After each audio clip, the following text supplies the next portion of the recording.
We've been renovating this Class C that we bought off Facebook Marketplace for $5,500, and our goal was to be able to drive it down to our annual trip down in Tampa, Florida to the Florida RV Super Show. It's not getting done for that. But we still might take it. Yeah, it just won't be done. The problem is somebody, and we don't need to point any fingers or anything, but somebody booked us a dry camping spot for the whole entire RV show. Yeah. So our first major trip in this thing since we did plumbing, electrical, all of it. Anything you could possibly do to it, we're gonna be boondocking for some reason. What we haven't done to it? Solar. Install a solar system. We have no way to even generate power. Thanks, we have Victoria. A generator. Everybody comment, thanks, Victoria. Well, thanks to Victoria, you get to see us install a DIY solar system in the next 48 hours because that's how long we have until we have to leave. So let's do it. All right. So if you've been watching our channel for a while, you probably know that we installed a solar system on both our first RV we ever had, and then we reinstalled that solar system on the Brinkley when we got it. So we are finally doing something in this renovation that we aren't doing for the first time ever. We're not experts, we're not solar experts, don't mistake us for that. But First time it's not the same system though. yes, this will be a different system. We're doing something a little bit different. A huge thank you to eTrailer.com for partnering with us on this video. While we already had some of our solar system components that we're bringing over from the Brinkley, we didn't want to move those panels over, but eTrailer, did you know they have their own panels that they saw on their website? We didn't until recently, and they're nice. So they sent us these panels that we're gonna get installed. They have kits that actually come with the wire and the charge controllers that basically, I think the whole thing, inverters, you can get them with inverter. Yeah, you can get everything, basically everything you need from eTrailer. So check them out if you're looking at your solar stuff. But now Craig's gonna give you a kind of simple explanation on how solar system works. All right, so we're gonna go through this super simple, real quick, under 2 minutes, okay guys? So stick with me. We got our solar panels, 195 watts a piece. We got 5 of them, we're running in a series. They're gonna send power from the sun to your RV basically. And what I mean is it's gonna send it to your charge controller, which your charge controller takes all them volts that they're generating from the sun and makes it into volts that you can use. The charge controller sends the power into your distributor, which is going to send it to the multi-plus. The distributor basically is where all your wires are going to come together from your different sources and then sends them to where they need to go. That way you don't have a big hot mess just sitting in wherever you're installing this at. This one in particular has mega fuses in it. In case something shorts, it'll blow a fuse and not catch anything on fire, hopefully. That's the plan, the goal. The goal is not to have that happen at all, actually. And then the inverter is going to take all this power from the solar panels and it's going to send it to your batteries if they need to be charged. It will also send it into your RV or whatever you're installing this stuff into if you need power to run your coffee maker like I do every single morning. It'll also take power from your battery to send to anything else. So if you don't have enough solar coming in, it'll take the power that you need from the batteries and send it into your RV for you. We have a couple of shutoffs, one in between the battery and one after the charge controller. We'll talk about them a little bit more later on once we get to installing all this. We also have the servo right here, which is just basically the brains that's going to tell us if our batteries are charged. Basically, the batteries we're using are have Victron comms, and so we don't have to have a smart shunt. So that's why I'm saying this is basically telling us what our batteries are at. It also will pull information from the charge controller, from the inverter, and just kind of tell you what's going on, where your power's going, how it's being used, different things like that. This battery is clearly for display purposes only. Is the old one that we took out of the Class C. It's bad, it's no good. We've got different batteries that we are installing in the Class C. We're gonna get started by getting the panels on the roof and laying out where they're gonna go. We have an idea, but we're not completely sure. Okay. Definitely have enough room for them all. And I do think if the other one comes in, we're gonna have room for that one too. I assume it will. The mail around this area of Georgia is really, really bad. Also, it's been the holidays. I don't know, it's just, mail's hard. Think we got everything? I hope so. Who knows how many times we can go up the stairs ladder before it breaks off. Looks like it. Oh! Whew. That was scary.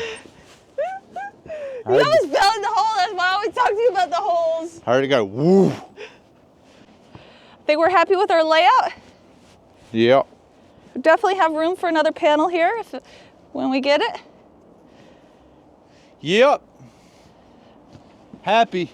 Yep.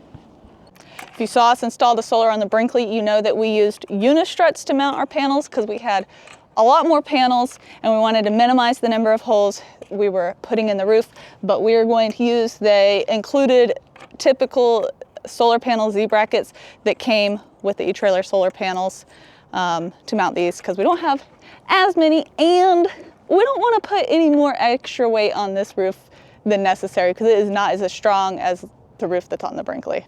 One of the nice things about these Z brackets are they are technically easier than doing all the unistrut, especially since when I did ours, I had to like fabricate some other stuff to attach to the unistrut. Also with these that came from e-trailer, I like how they come with this strip of butyl tape. So when we drill through it, that should help seal it. Now we are still going to cover it in lap sealer and a whole bunch of it. But it is nice. It'll also help when we flip it over and peel this tape off. It'll keep it in place until we do get all our screws in, which will be nice. Okay, one down. One down, a whole bunch more. Do we want to install it? No, I think we should put all the brackets on first. Well, get out of my way, woman. Oh, okay. Don't step in the hole. Don't stop me. I'm on a roll. I'm on a roll. I got one down.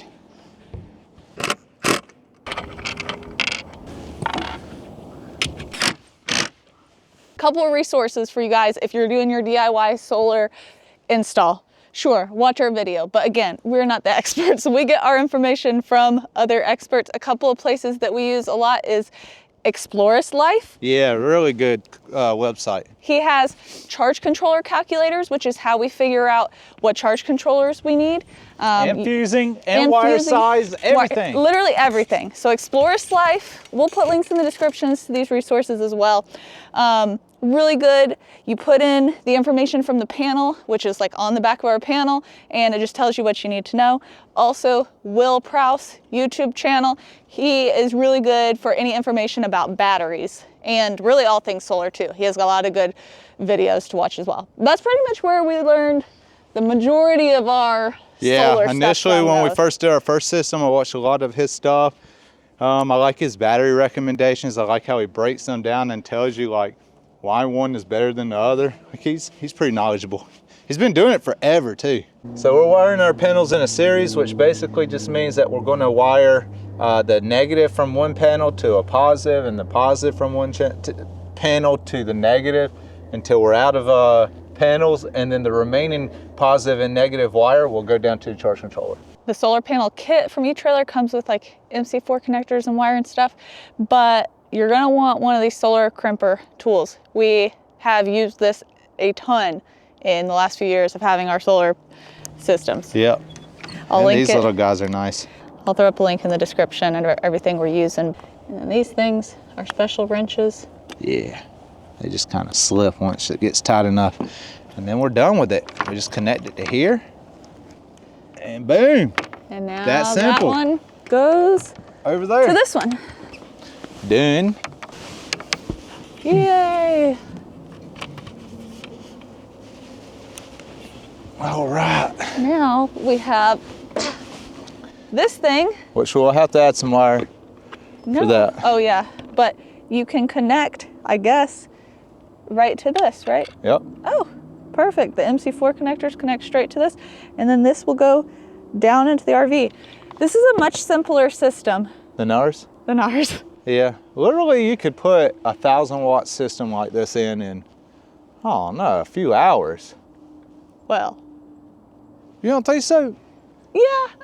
I mean, with everything else that you can install too. We'll say a day.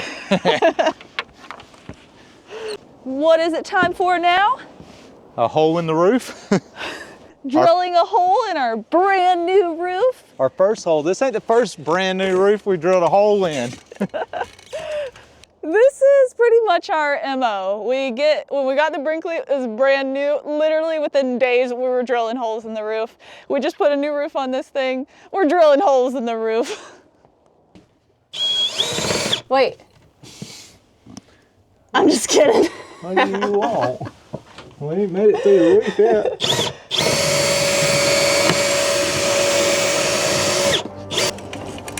Oh yeah, I see it already. Yay. Oh, got him.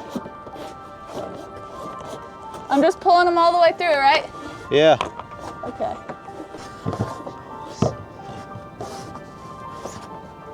All right, so this is the thing. Butyl tape's going around it. There we go. It's cold, guys. I'm trying to get this done so fast. There we go. We had to add some wire because this one obviously wasn't quite long enough to reach to our little I've box been down there. 10 times and ain't brought up our wire cutters. Like those wire strippers. I like them things so much. I wish I'd have bought them sooner in life. Okay, that's done. I'm going inside. We will attach the solar panels to the roof and finish up this project tomorrow. Nice. It's nice that these brackets already having the butyl tape. Yep.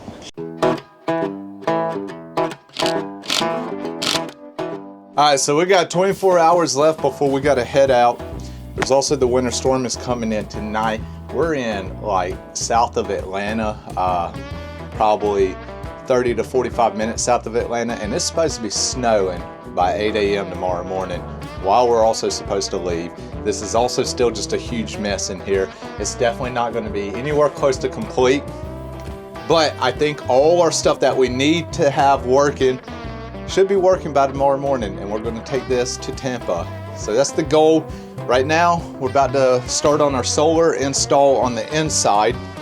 I think the plan is to install some components under this bench because it's just a hollow bench. I don't know why they did that and didn't make it like storage or something. That's kind of strange.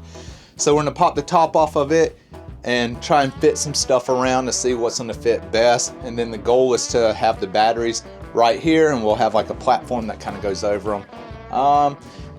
Another good thing about this bench is there's no back on this side. So if you took the seat out the way, you could just see straight into there, which would be great for ventilation and keeping this area cool or warm, depending on temperatures outside. Craig's got our stuff all laid out nicely. Everything's gonna fit great. We have plenty of room underneath these storage boxes, but first thing we gotta do is add some wood for reinforcement so that we can screw these devices in place. Getting ready to install the inverter. We went with this inverter because it's it's meant for a 50 amp RV. It's a 30 amp RV. A couple reasons we went with it is because it has a transfer switch built in. It's also a charger inverter. Also, whatever happens with this RV, we're going to keep this inverter for different projects later on. I don't know what they are right now, but I don't want to have to keep buying this same inverter over and over. So if we sell this RV or whatever, we either will put another inverter in it, a different one, or whatever. I did consider getting a cheaper inverter to keep this more of a budget solar build, and you definitely could. The thing is we know Victron inverters. We have batteries with Victron comms. And also, since it was the first inverter I installed, I didn't have to learn how to connect transfer switches and chargers and stuff like that up, because this did it all. I ain't got we're behind, like we're leaving tomorrow and this ain't even done. So we didn't have time for me to go and figure out how to wire in all the extra stuff with this. So we just stuck with this. It's gonna be easier and faster. Batteries will go here, right? Mm-hmm. And this cable is going to run, I'm gonna drill a hole right under this vent, and so this will run through there into here, and then after it connects to that, it will run back and connect into here. And that power cord you unattached from the back of the breaker box. Yes.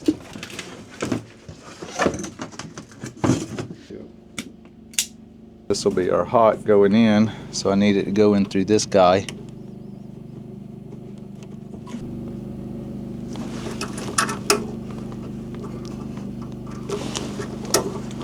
Okay, there we go. Now our hotline is gonna go right here.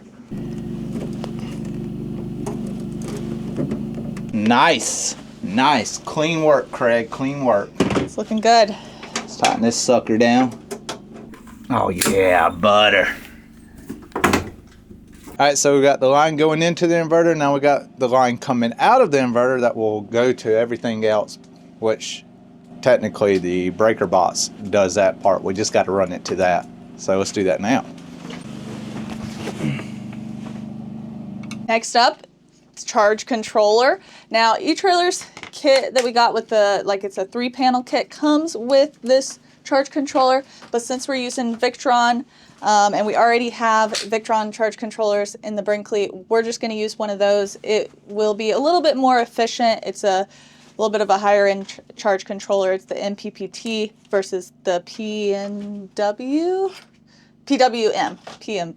Oh, so many letters. Anyways, so we gotta go choose which charge controller is being sacrificed. I know it never made it into a video officially, but if you follow us over on Instagram, and if you don't, go follow us there, you might have seen that we had a accident with solar panels driving down the road one day. The wind or whatever, one blew off and shattered another one. So basically a large portion of our solar panel system on top of the Brinkley isn't really working anyways. So that's the charge controller that we're going to take, the one with the panels missing and broken. Definitely went through a brace, but we ain't having more than one hole.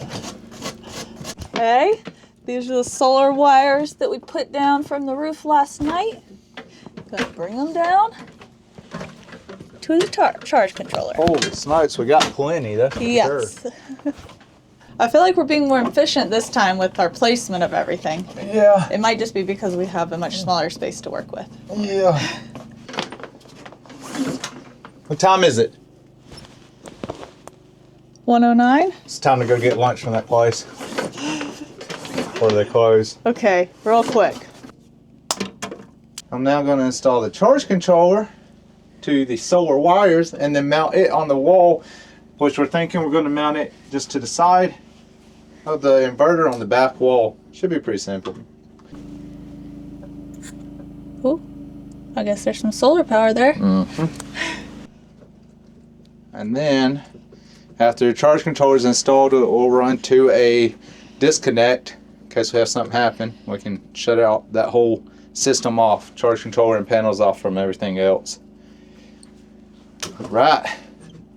If you're installing your charge controller and your solar wires, any of the wires, one of the points of like, no, it fails kind of easily, is people don't tighten their wires enough in it. Like you want to give it a good, tug and everything once you get them in there. Make sure it's got a good tight connection.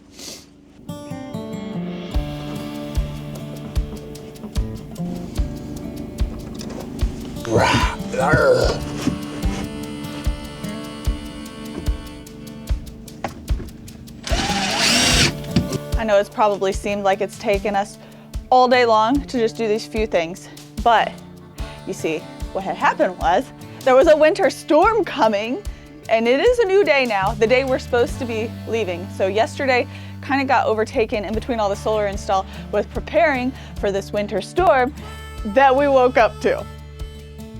And check it out, outside this door.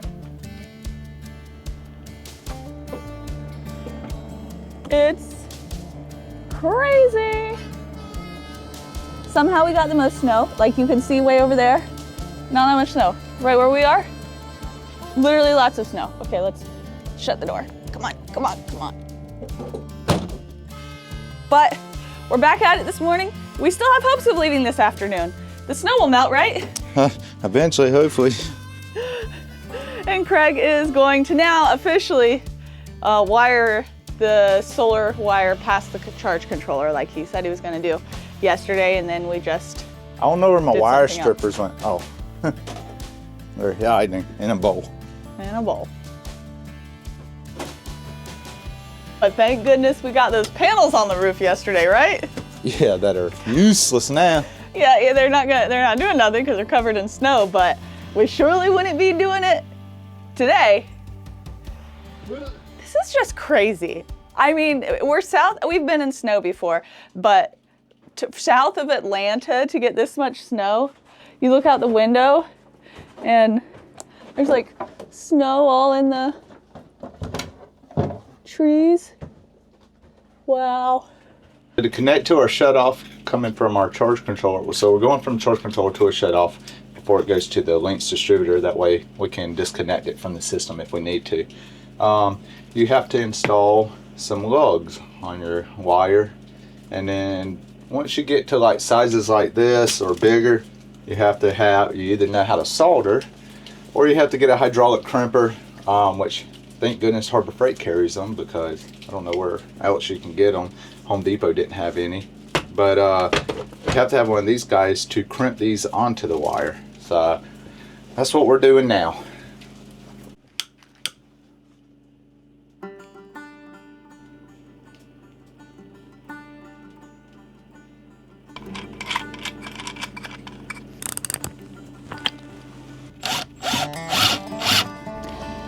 Now that one will go to the charge controller. Now we can disconnect the power. So that's off. Now none of this should have power. And we can test by taking our negative wire and touching them. That's not how you're supposed to test. It didn't have power anyways though, because the charge controller is off, right? Oh, that's right, the charge controller's off. But I was like, why ain't it working? After that, we go to the links distributor. Ooh, fancy. Is it? I don't really know. Ain't nothing changed about this thing since the last time I bought it, 2 or 3 years ago. Means you still know how to use it. Let's hope.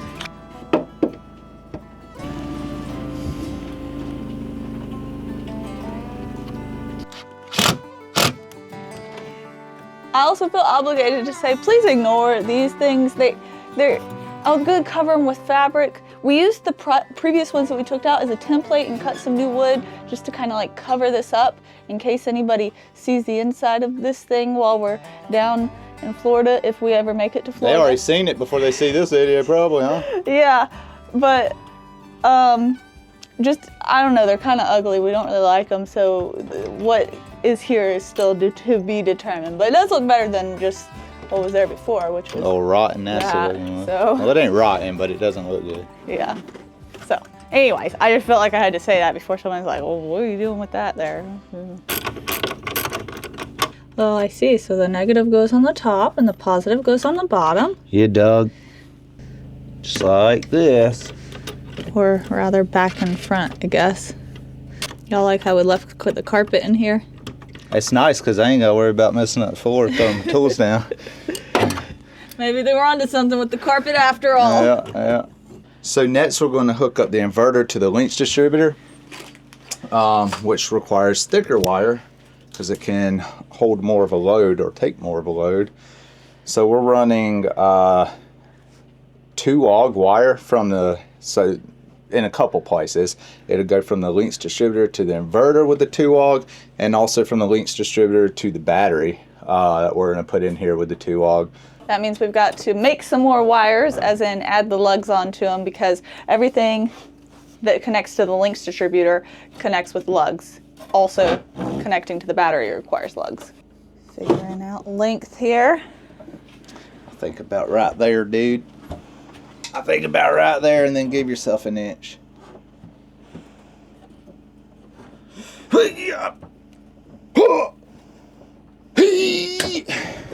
Wow, so strong. All the noises are required, okay? And if you do one of these solars and you don't make noises, I guarantee you it does not work right when you get done. So, I'm just saying.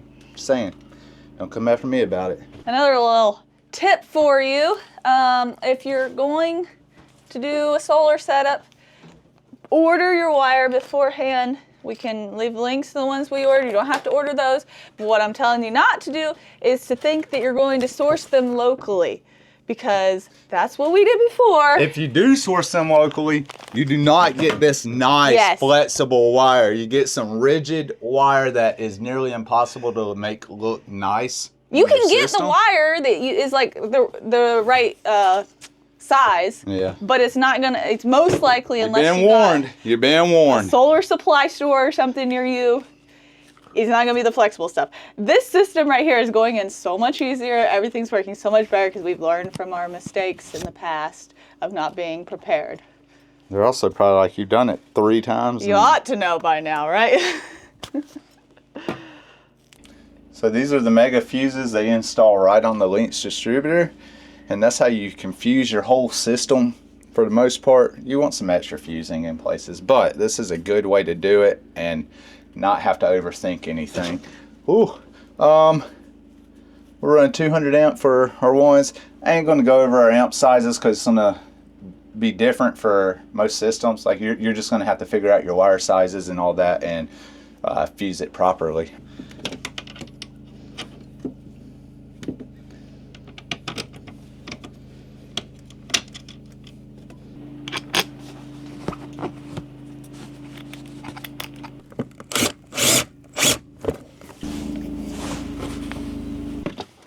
So everything in here is hooked up, which means we can close this up. All we have left to do is grab a battery, put some more lug terminals on the ends of them wires and hook the battery up. That's it. We're done. We also, I think, have to log into the Victron Multiplus and set it all up and everything, right? Yeah, I think so. I don't remember all that stuff though. That's the part we don't remember. Almost forgot our servo. We need that. The brains tells us what's going on. Okay. Where is all the servo stuff? All right, so we're gonna go get the battery, set that sucker up, 90 pound, all 90 pounds of it, and yeah. Plan when we go on our big trip is to move both of our Epic 460 amp hour batteries from the Brinkley over to the Class C. For this trip down to Florida, since we're leaving the Brinkley here, the plan is to take one battery and leave one battery and cross our fingers and hope that the Brinkley stays running with the furnace and tank heaters. That's the only thing we're gonna leave running, set the furnace low, and then we'll have the other battery to take with us because we also don't want everything to freeze in the Brinkley while we're gone.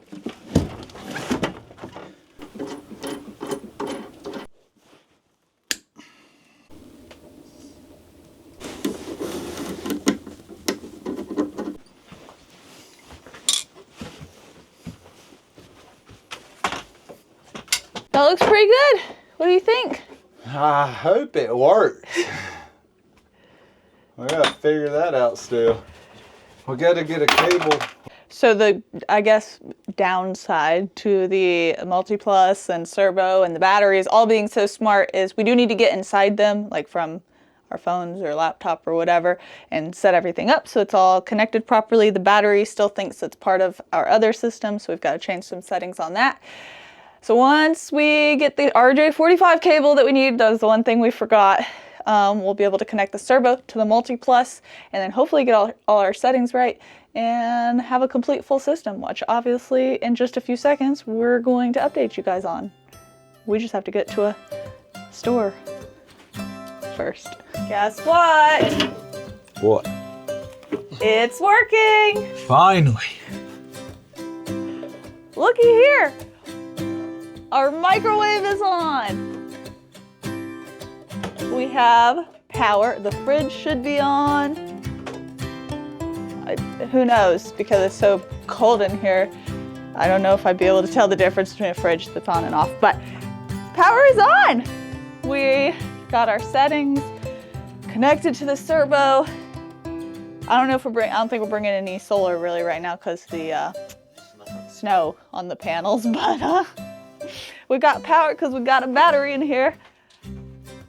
We might be able to leave today after all. 48-hour solar system is. It really would have actually taken, like, we could have done it in one day if we weren't doing a bunch of other stuff. It was a pretty simple system overall. Don't you think? Yeah. Looks good.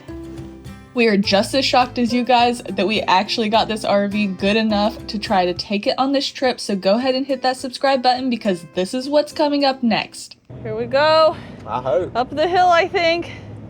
It looked a little, oh no. And if you're looking at building out a solar system or need anything else for your RV, don't forget to scan this QR code and check out eTrailer.com for all of your RV supplies. When you guys shop through our link at eTrailer.com, it lets them know that we are a good partner for them to continue working with, and we are forever grateful for your support each and every week watching our videos, and we cannot wait to take you on this trip in a few days.